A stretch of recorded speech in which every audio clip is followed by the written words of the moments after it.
Praise the lord. అతి శ్రేష్ఠుడైన యేసుక్రీస్తు నామమున వాక్యం వింటున్న విశ్వాసులందరికీ నా యొక్క హృదయపూర్వక వందనాలు.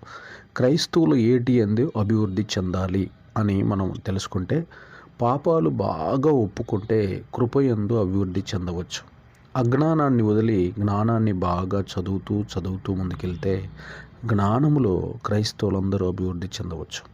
అవిశ్వాసాన్ని వదిలి వాక్యం బాగా చదువుతూ ఉంటే విశ్వాసమందు మనము అభివృద్ధి చెందవచ్చు. లోక వార్తలన్నిటినీ విడిచిపెట్టి, లోకంలో ఉన్న నటనను విడిచిపెట్టి మందిరానికి వచ్చి దైవ సేవకులు చెప్పే ఉపదేశం కనుక వింటే ఉపదేశమందు అభివృద్ధి చెందవచ్చు.